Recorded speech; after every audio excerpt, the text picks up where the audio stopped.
Welcome, everyone. I am Jacob Browdy. I'm a principal here at ZS, and I lead what we call the Applied Behavioral Insights Practice, or ABI for short. And what we do in this group is look at how companies, life sciences companies, can use behavioral economics and cognitive science to drive better outcomes for patients, better care decisions with doctors, better performance for brands. And so today we're going to talk a little bit about some of the interesting findings around how we might be able to help close some of the care gaps that we see between what the data says and what we see prescribers doing through the use of understanding the role of cognitive bias and mental shortcuts. So let's start here. This is a well-known issue, even within the medical field. There's been a lot of work by different physicians associations and research groups recognizing that there is a significant care gap in diagnostic errors and in other areas where the data would point one way, but we see HCPs, nurses, physicians, and others doing making other choices that have negative impacts sometimes on patients and on the physicians themselves. And what we've learned over the last several years of research is that a lot of this comes from a good place, right? Physicians, as a function of developing their expertise, develop a lot of mental shortcuts. They have a huge amount to think about every day. They see many patients and have to factor a number of different decisions in and then make a good choice. And so these mental shortcuts can often be very helpful to them in their doing their day-to-day work and then also in driving patient outcomes. But sometimes these mental shortcuts get deployed in the wrong setting, to the wrong patient, using old data or out of whack information. And we would call this, when this happens, we call this a cognitive bias. And so there's been a good bit of research done already to validate that there are ways to de-bias this thinking that can improve patient care and medical decision-making. This is a recent retrospective that was done just a few years ago, looking at 68 different articles, 87 different studies on de-biasing, and found that the majority of the interventions were at least partially successful. So we're going to spend the rest of the time today talking a little bit about, well, what is cognitive bias? Where does it come from? And how can you go about identifying gaps between what the doctors are saying or what the data says and what they actually do in practice? And I am very confident that all of you watching this today have been there, right? We have all looked at situations where the data says that the brand should be performing better, or that they should be screening more patients for this. They should be using targeted therapies when they find the right mutations or signals. There's all kinds of medical decisions where there's a gap. And that gap can be frustrating not only to doctors and patients, but also to those of us in life sciences where we want to help patients and also we want to drive performance for the brand. And so if you're not looking at how these mental shortcuts might be influencing those decisions, you may find yourself just constantly frustrated and trying to figure out what's happening. Where is this disconnect? So let's talk a little bit about what are cognitive biases and where do they come from? And it's not just doctors, right? It's not doctors, it's patients, it's all of us. This is a function of the way our brains are built. So I'll start here. This was a study that was done with 139 people. We don't know who these people were. They might have been foodies, but they were asked on average, how many food choices do you think that you make per day? And people said about 15. And usually when I do this with folks, I'll get answers from 3, 5. Sometimes people think they're being hilarious and they'll say 50. And what they learned when they actually had people track the number of decisions is that it was well over 200, right? So even that 50 was a significant underestimate. And we like to point this out because it makes the point that there are many decisions that we are making every day where the voice in our head, the thing that we think of as us, is not necessarily aware or even checked into the decision. And this is true for doctors as well. And the reason that this happens is simply budget, right? It's a matter of resources. The human brain is already a massive resource hog in terms of the size that it is in the body. And what they've learned is that rational decision-making is the most expensive thing your brain does. They can literally watch your blood sugar drop when you're forced to make a bunch of rational choices in a row. And any of us who've been on Zoom all day long or had a bunch of difficult decisions to make, and then that evening we end up eating junk food or watching garbage on TV.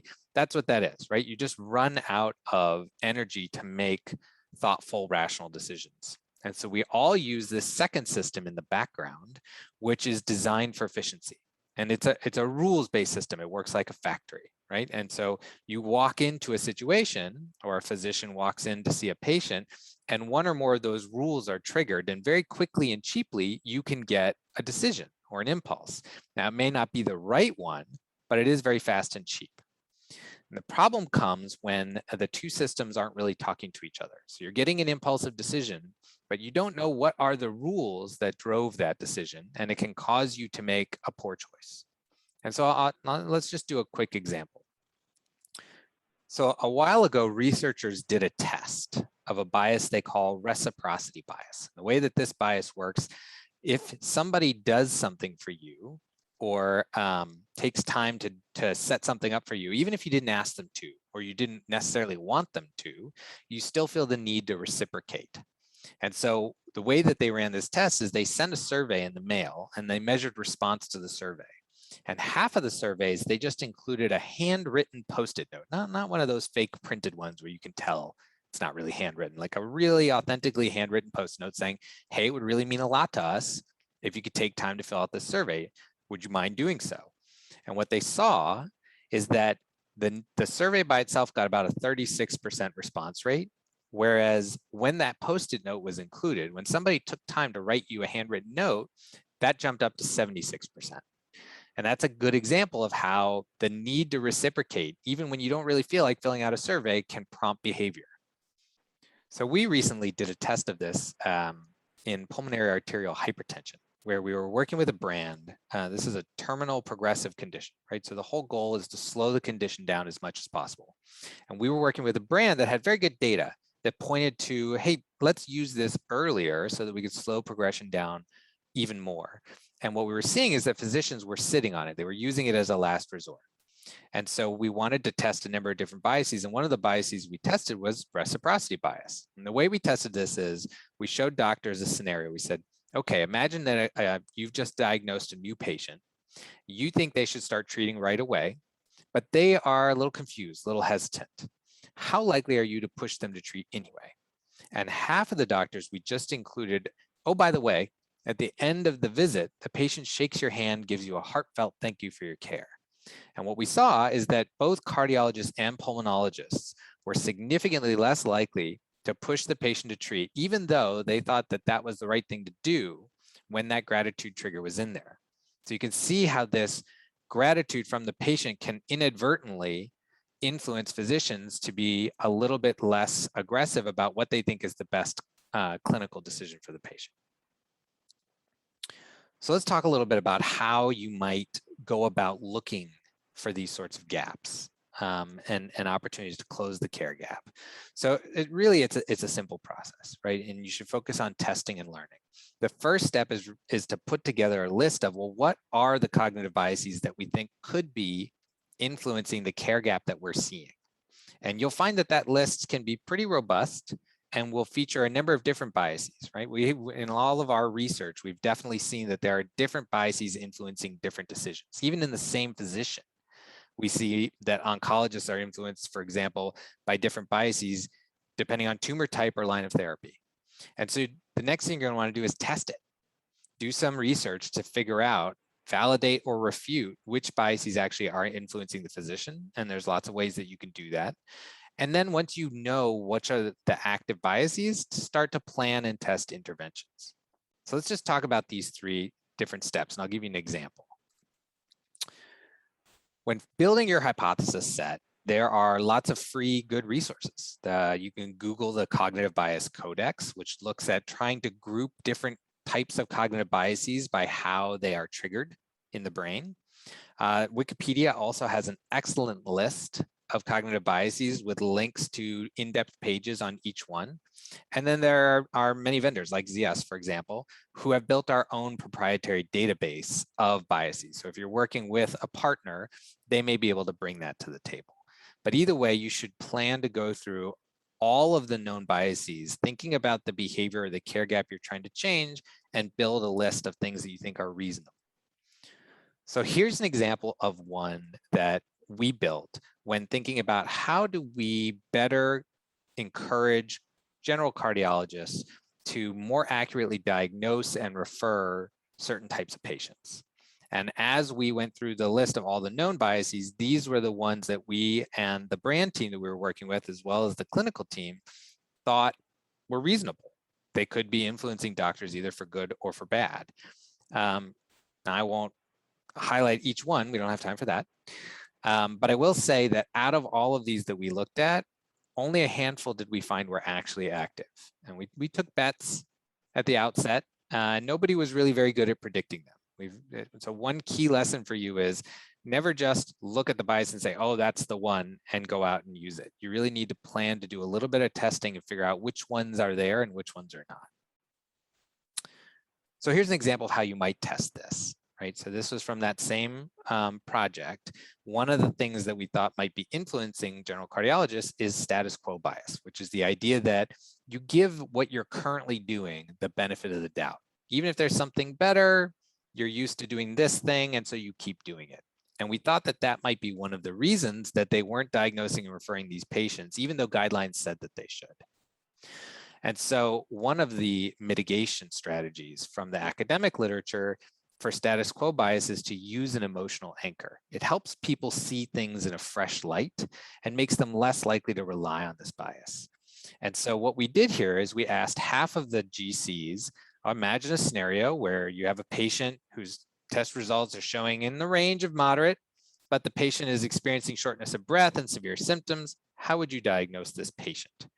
And then the other half, we told them the exact same thing, word for word, verbatim. The only difference was we also added, oh, by the way, this patient is a close family member of yours. So an emotional anchor, you had an attachment to this person. And then we just asked them two simple questions. How would you diagnose this patient? And would you refer this patient? And what we saw are huge differences, even surprised us, honestly, in the diagnosis, far more likely to diagnose the same clinical profile as severe versus as moderate if they thought this was a close family friend.